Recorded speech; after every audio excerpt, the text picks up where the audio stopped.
Okay guys, today we're going to move into equations. We've been doing expressions and plugging in numbers back into the expressions and then solving for the expressions. These are some of the terms that you need to know that you're going to hear me using, so just make sure you know them. You can press pause now and actually write them down if you need to.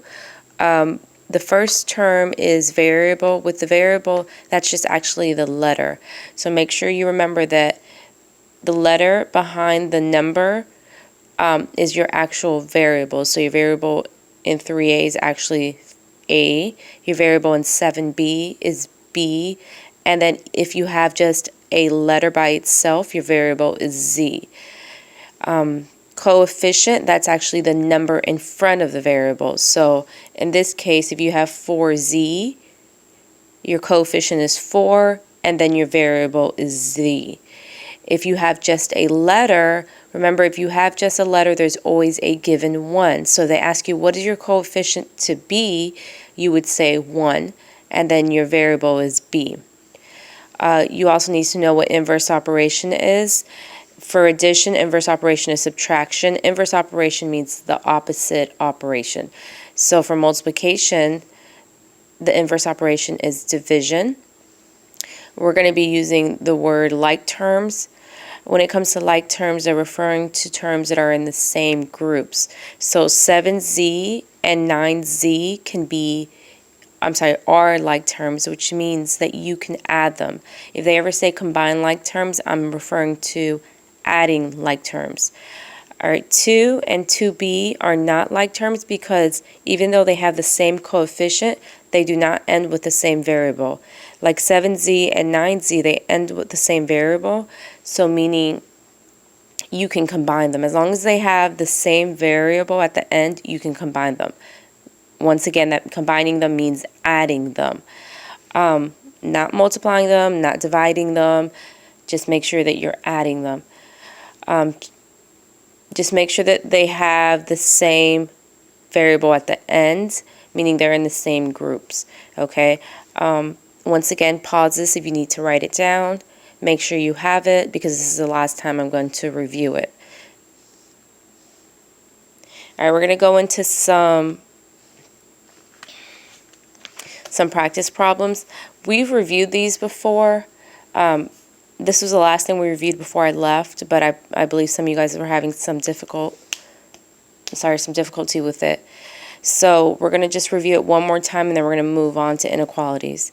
Okay, so for the first one, what you want to do is you want to look for where the actual variable is at. So in this case, the variable is z.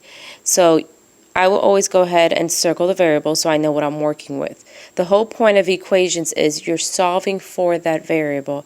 You're trying to get that variable alone on one side of the equation. It can either be on the left side or on the right side. If the variable is already on the right side, go ahead and leave it on the right side and then just remove or cancel out everything else that's on the same side of the variable. So in this case, we have a plus 6 that's on the same side of the variable, and we need to get it over to the left side of the variable because the whole point of an equation is solving for that variable, which means isolating that variable. So use inverse operation. If this is a plus 6, the opposite of plus 6 is minus 6. Okay? With equations, whatever you do on the right side, you have to do on the left side, or whatever you do on the left side, you have to do on the right side. You have to balance out the equations. So minus 6 here. So our answer is going to be, sorry, if I can write straight. Our answer is going to be 4 equals z. Okay? So once you have a variable on one side and just one number on the other side, you have your answer. Make sure that you always plug your answer back in like you were doing with expressions to check your work. So we have 10 equals, we solved that z equals 4, so plug in 4 for z, plus 6, and just check it. Does 10 equal 10? Yes, it does, so you did your work correctly. If you have something like 9 equals 10 or 12 equals 10, then you did something wrong and you want to go back in and then just solve it again.